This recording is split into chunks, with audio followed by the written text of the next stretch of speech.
नमस्कार, मैं चंद्रा और आप देख रहे हैं द फुल वॉल्यूम। 65वीं बीपीएससी का रिजल्ट आ गया है, या कहें कि बीपीएससी 65वीं का रिजल्ट आ गया है और हम आ गए हैं संजय सर के पास। आप उन्हें संजय सर जेएनयू वाले के नाम से ज़्यादा जानते होंगे और इनके पास आ गए हैं, जानते हैं इस बार, क्योंकि जैसे कि आप जानते हैं बीपीएससी 64वीं में ये संजय सर के स्टूडेंट ने रिकॉर्ड तोड़ा था। तो इस बार संजय सर का स्टूडेंट जो है, संजय सर के स्टूडेंट कैसा किए हैं, कैसे बीपीएससी का उन्होंने जो तैयारी की थी, इन सब बातों पे हम इनसे चर्चा करेंगे।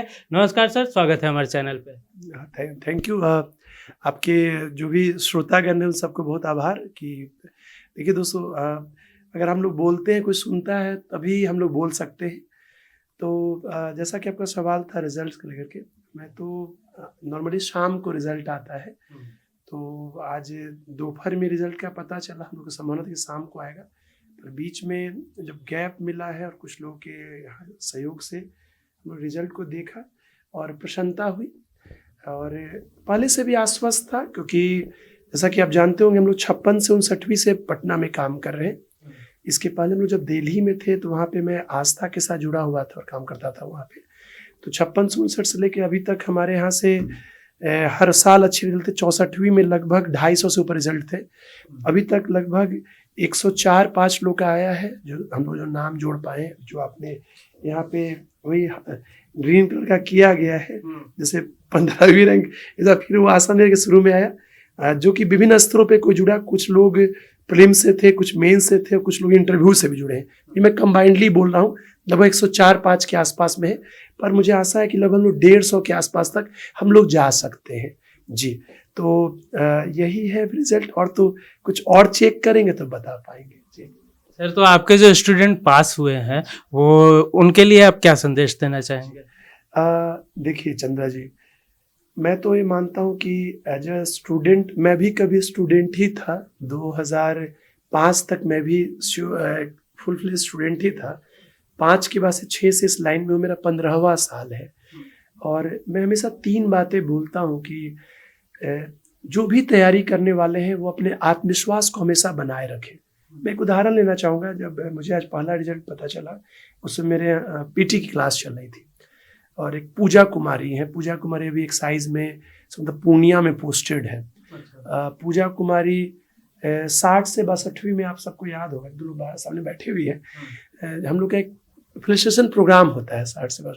तो वो बोले कि सर मेरा तो बीपीएससी फाइनल नहीं हुआ, हमको तो दरोगा में हुआ है, कि क्या होगा कि सब लोग का प्राइज मिल रहा है। और वही धैर्य को बनाए रखी। पिछली बार उनको एक्साइज मिला, फिर पिछली बार बीपीआरओ मिला 64वीं में, और इस बार उनको डीवाईएसपी मिला है। मैं यही बोलना चाहूँगा कि पहली कड़ी यह है कि आत्मविश्वास न तोड़े, कि हम बने रहेंगे। और ये सबसे बड़ी बात है शिक्षक के रूप में, क्योंकि हमारा आत्मबल कमजोर होता है। हम बनाए कि जो भी संघर्ष करेगा, जो मेहनत करेगा, उनका होगा। उदाहरण के लिए आप अभी चंद्रा जी आए थे, मैं आराम से भी क्लास लेके आया हूँ। जब आप जो आपने इंटरव्यू के लिए बोला, बहुत कॉन्फिडेंस से लिस्टिंग की, मैंने कोई भी एक भी आंकड़ों की नहीं हेर फेर की। हाँ, मैंने 150 इसलिए बोला कि 104-5 अभी कई लोग इसे लिस्ट से नहीं जुड़े रहते हैं, जो कि अप्रत्यक्ष रूप से बात फोन किए। तो अगर हमारा आत्मविश्वास रहे, हमने काम किया है, हमारे यहाँ से लगभग 335-40 लोगों ने इंटरव्यू इस बार दिया था, तो तय है कि हम लोग 100, 125 या 150 स्टूडेंट पास करेंगे। तो आत्मविश्वास जरूर बना रहना चाहिए कि एक दिन पास करेंगे। 4, मैं बात करता हूँ 3 स्टेप नहीं इस एग्जाम के, 4 स्टेप है, पीटी, मेंस और इंटरव्यू। पर आप चौथा ये मान लीजिए, आज जैसे 7 अक्टूबर है, तो ऐसे ही किसी का 7 अक्टूबर अगले साल आने वाला है, जिस महीने में रिजल्ट है। तो आत्मविश्वास न खोए, एक। दूसरा, सही रणनीति बनाइए। और तीसरा, उसके बेस पे जबरदस्त मेहनत होनी चाहिए। सर, जैसे 66वीं का जो इंटरव्यू हो गया है, तो इसके बीच में जो रिजल्ट, इसके बीच में एक मेंटल जो आदमी का द्वंद्व चलते रहता है, इसके लिए आप स्टूडेंट को क्या नॉर्मली राय देते हैं? जी देखिए, कोविड में तो पूरा हमेशा मेंटल ही द्वंद्व है। हम सभी कोविड में मेंटल द्वंद्व है, जीवन भी एक संघर्ष ही है। मैं हमेशा ये बात कहूँगा कि कई बार अगर हम सकारात्मक लक्ष्यों को सोचते हैं तो हमारा कॉन्फिडेंस लेवल बढ़िया रहता है। हम पीछे को ना सोचें। जैसे आज रिजल्ट आया, 65वीं का, अब हमेशा सकारात्मक हम लोग देख लेंगे कि ये बच्चे पास की 104, 5, 6, 150 तो चले जाएंगे, बात अलग है। पर कई ऐसे बच्चे थे जो हमारे यहाँ से जुड़े थे, कई और जैसे जुड़े होंगे या अपने से पढ़ते उनका नहीं हुआ है। कई ऐसे लोग होंगे जो मेंस स्तर पे पास नहीं कर पाए होंगे, कई इतने भी लायक होंगे जिनका पीटी नहीं हो पाया होगा। मेंटल लेवल के लिए मैं बोलूँगा कि हम आगे को सोचें। कैसे हमारी आंखें ऊपर वाले ने आगे दिया है, तो हम आगे की ओर सोचेंगे तो हमारा रास्ता खुलता है। जीवन इसे आगे की ओर बढ़ते रहने का नाम है। हम पीछे ना सोचें, हम आगे सोचें कि जैसे अभी 67वीं का एग्जाम होने वाला है, 12 दिसंबर निर्धारित है, संभवतः उस पर हो जाना चाहिए। अब अभी से सोचिए तो लगभग 2 महीने का समय है और 67वीं में अच्छे सीटें हैं, लगभग अभी 600 650 के आसपास पक्का रहेगा, 700 भी जा सकता है। तो 88 SDM है, 20 DYSP है। तो क्यों ना वो सोच ले अपने आप को कि अगली बार करीब में हमारा होने वाला है, यह उत्साहवर्धन देगा। न कि 65वीं का नहीं हुआ उसको सोचे, न कि 66वीं किसी ने पीटी नहीं हुआ उसको सोचे। वो सोचे कि नहीं, हमारा जो अगला एग्जाम है उसमें हम जरूर पास करेंगे, हमारा आखिरी एग्जाम होगा। Think positive. जी सर, एक मेरा पर्सनल सवाल था कि जैसे जब से मैं देख रहा हूँ या जितनी मेरी नॉलेज है, इस इंस्टीट्यूट के बच्चे रिकॉर्ड बनाते ही हैं। मतलब कि पिछली बार भी 64वीं में अच्छे खासे बच्चे निकले थे, इस बार भी निकले हैं, आगे भी आशा है जैसे 66वीं 67वीं है निकलेंगे। तो आखिर यहाँ का जो है CME का कुछ खास आपका ये वैसा जो थिंकिंग होता है, मतलब ऐसा क्या करते हैं सर कि वो लोग जो है खुल के निखरते हैं? जी देखिए चंद्रा जी, मैं तो साफ मानता हूँ कि सारी मेहनत स्टूडेंट्स की होती है। हम लोग एक कहिए तो वेलविशर हो सकते हैं और कई बार एक रास्ता दिखाने के माध्यम हो सकते हैं। उदाहरण के लिए मैं अभी की क्लास से बात करूं कि अभी मैं मेंस का हमारा बैच अभी चल रहा है। नॉर्मली अभी हर जगह प्रीलिम्स की क्लासेस चलते हैं, हमारे यहाँ भी मेंस का ही बैच चल रहा है। और अभी आपने देखा होगा पूरी क्लासरूम भरी हुई है मेंस वाले में। तो एक फोकस्ड अप्रोच होता है कि हम प्रीलिम्स, मेंस और इंटरव्यू सभी स्तर पे अपने आप को कैसे बेहतर कर सकते हैं। जैसे मैंने कहा कि चौथा स्टेप सोचिए कि कोई दिन हर बच्चा को दिन पास करता है, तो वैसे ही तीसरा स्टेप इंटरव्यू में मूलतः 2 बातें। 120 नंबर का है ज्ञान और उसकी अभिव्यक्ति। ज्ञान बच्चा बचपन से ही प्राप्त करता है। वो प्रीलिम्स क्वालिफाई किया तब भी उसके पास ज्ञान है, मेंस पास किया उसके पास भी ज्ञान है।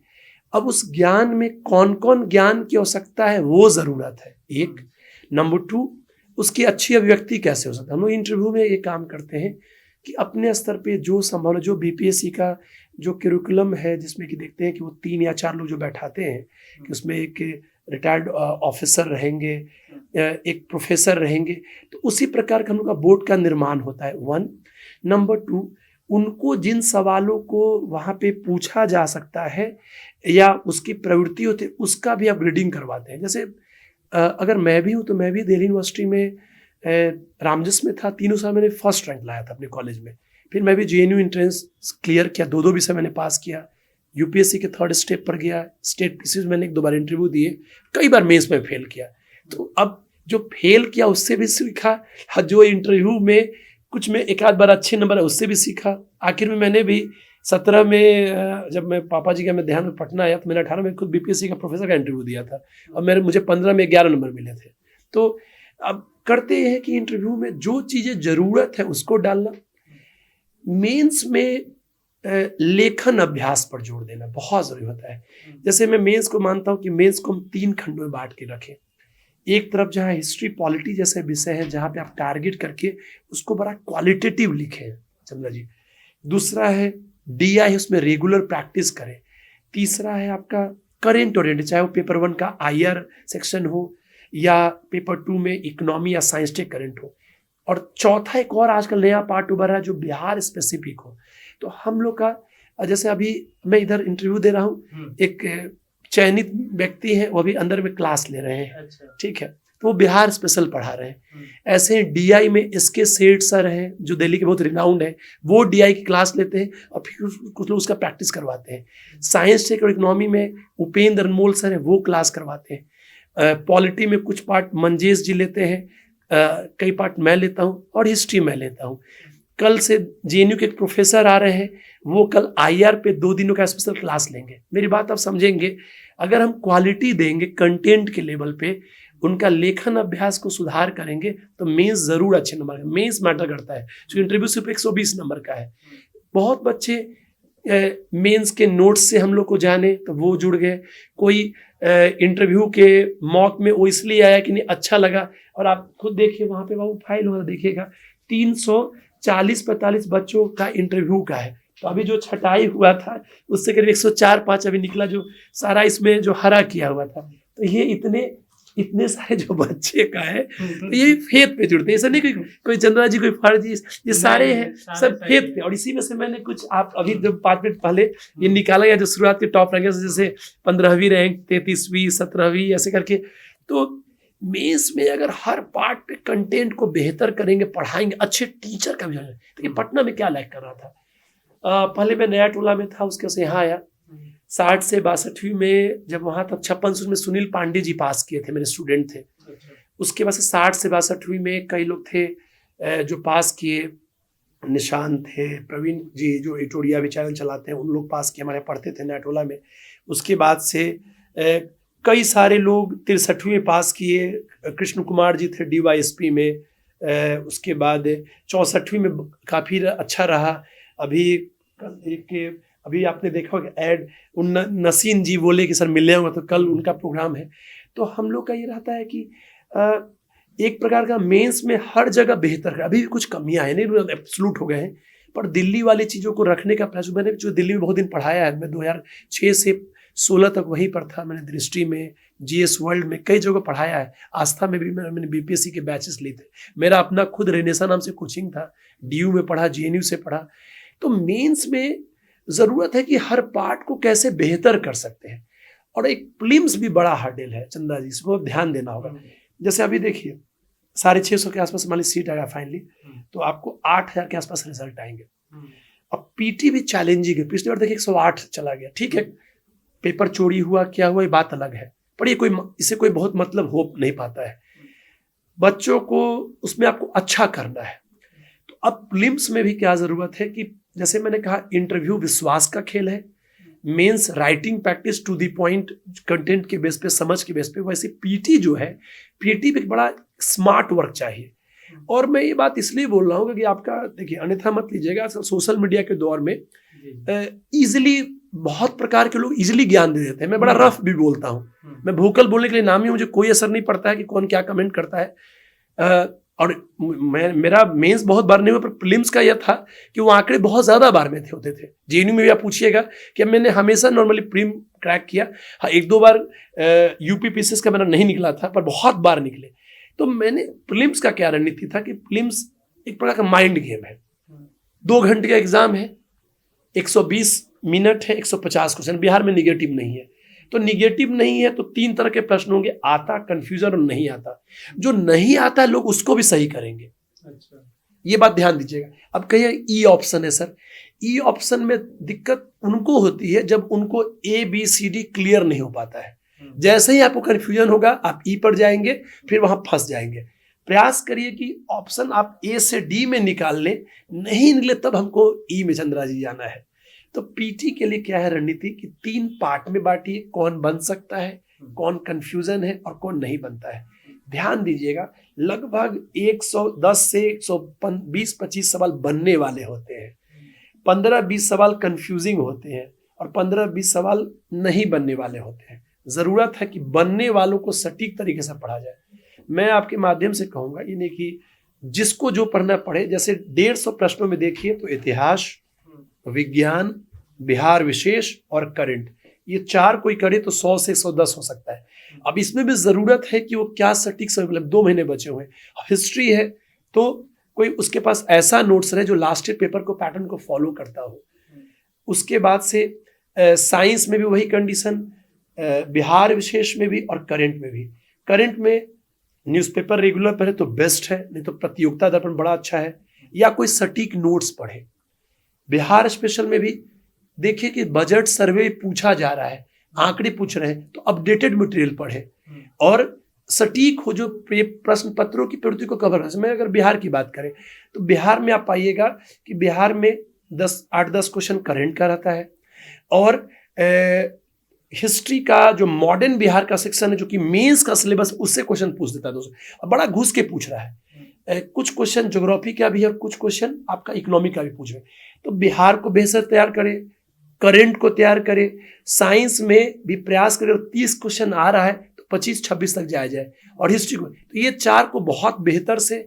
और अभी तो मैं कहूँगा कि एक बढ़िया घटना चक्र किसी का क्वेश्चन पेपर को सॉल्व करे, और एक सटीक नोट्स ले ले, नहीं तो कोई गाइड बुक है उसी को ले ले, बेहतर से पढ़े, और कैटेगरी 2 में रखें पॉलिटी, ज्योग्राफी, इकोनॉमी और आपका मेंटल एबिलिटी। तो पीटी में अब 115 और 20 की तैयारी करनी पड़ेगी, वो नहीं कि 100 से या क्या जाए, उसके 5 तो बीपीएससी फिर घटाने वाला है, तो इसलिए भी ध्यान देना होगा। तो मेरा मानना है कि तैयारी 125-130 के लेवल का हो, ताकि 115-20 तक सही आपका निकले, और फिर आप फाइनली पीटी पास करें। पीटी हो जाता है जल्दी तो क्या फायदा होता है, 12 को एग्जाम हुआ, फिर 20 से मेंस में लग जाइए, और फिर में आप मेंस अपना दे लीजिए। ये बहुत ज़रूरत है, ये जो मुझे लगता है कि प्रीलिम्स, मेंस और इंटरव्यू हर लेवल पे एक तैयारी व्यापक स्तर पे होनी चाहिए। सर, जैसे आप तैयारी की बात की है, बुक की बात की है, तो जैसे अखबार पढ़ना हो गया, या प्रतियोगिता दर्पण आपने बताया, रुक्मिणी प्रकाशन का जो है, जो भी है, तो कितना मायने रखता है बुक या प्रीवियस क्वेश्चन जो है, सबसे ज़्यादा इम्पोर्टेंट क्या होता है सर? बहुत अच्छा चंदा जी सवाल है। देखिए, कोई ज़रूरत नहीं कि लोग कोचिंग करें। कई लोग को मार्गदर्शन अपने सीनियर से मिल जाता है, पर मार्गदर्शन जरूरत है। जो सफलता के 3 सूत्र हैं, आपका आत्मविश्वास, आपकी रणनीति और आपकी मेहनत। मेहनत आपने बहुत अच्छा किया, पर आपकी रणनीति ठीक नहीं जा रही है, तब गड़बड़ा जाएंगे, और आपको आत्मविश्वास ही नहीं मिलेगा।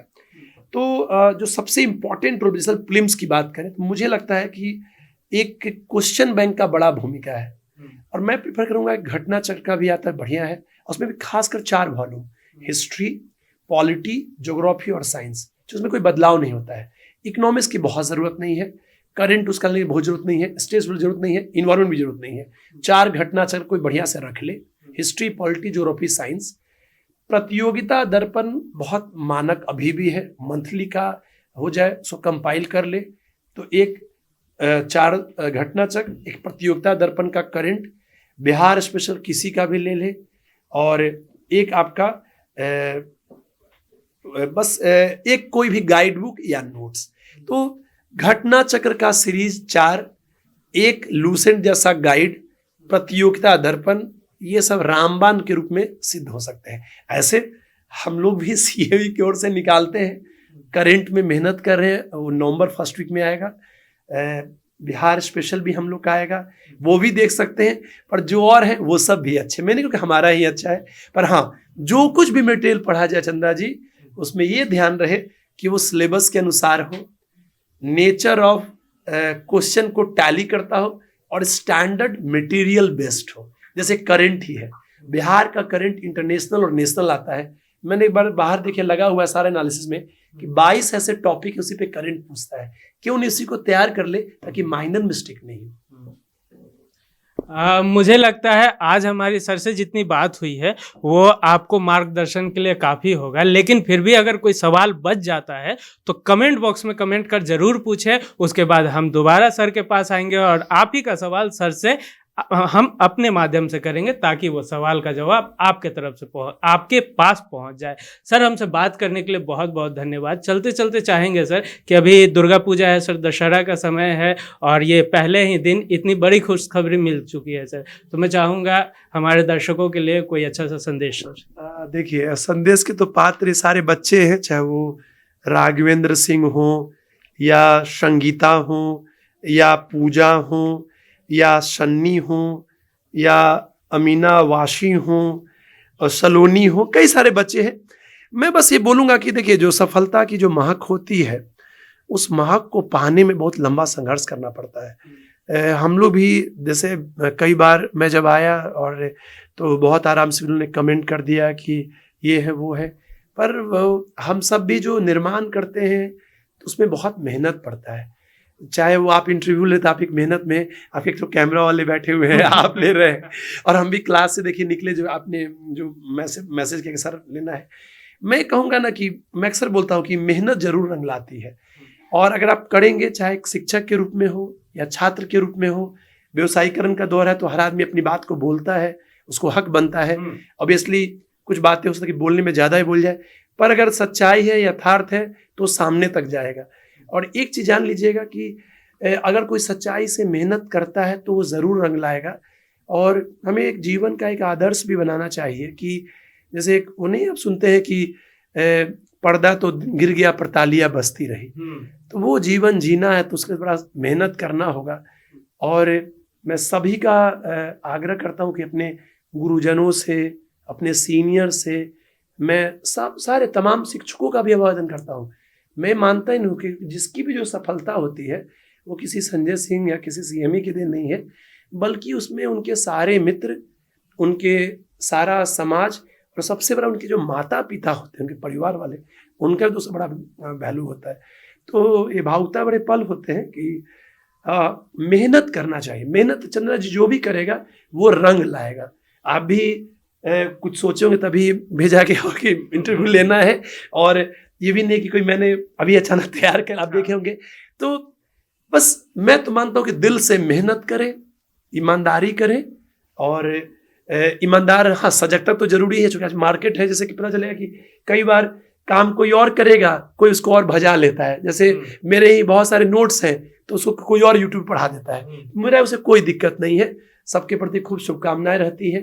पर हाँ, जब क्लास में आता हूँ तो जो बच्चों के आंखों में जो खुशियां होती हैं, चमक होती है, जैसे कैसे अपने इंटरव्यू के पहले ही बोला कि सर आपका नाम सभी अच्छे रूप में लेते हैं, ये सबसे बड़ी बात है। मेरा शर्ट जैसा रहेगा कोई बात नहीं है, पर हाँ अगर हम पढ़ाएंगे, जैसे आज भी मैंने सोचा जम के पढ़ाना है अपना, और मैं सबको यही संदेश देना चाहूँगा, जम के मेहनत करिए, और अगर मेहनत करते हैं तो एक दिन ऊपर वाला आपको जरूर सोचेगा। जैसे आज भी जो मेरी जो सफलता, मेरी कुछ नहीं है, बच्चों की है, जो भी 2-3 साल से आप देख रहे होंगे सीएमई, ये लंबे मेहनत का दिन है। क्योंकि संजय सिंह 2006 से पढ़ा रहे हैं दिल्ली में, ये मेरा 15 साल हो गया, और आज जो सीएमई का स्वरूप है, और कई वो बहुत लंबे, मेरा भी थोड़ा मेहनत है, लोगों का विश्वास बनता है। ऐसे अगर कोई स्टूडेंट मेहनत करता है तो उसको भी जरूर ऊपर, और स्टूडेंट का हर आदमी मेहनत करेगा, ईमानदार रहेगा, ऊपर वाले का आशीर्वाद मिलेगा। ये नवरात्रि की शुभकामना है, और सभी लोग, नवरात्रि हो, ईद हो, गुड फ्राइडे हो, सबका वो ये चीज़ है। खूब शुभकामनाएं मेरी ओर से, और बस सफल बनिए, सफलता की महक बहुत प्यारी होती है। द फुल वॉल्यूम से बात करने के लिए बहुत बहुत धन्यवाद सर। आपको भी आभार, और सभी दर्शकों को भी आभार।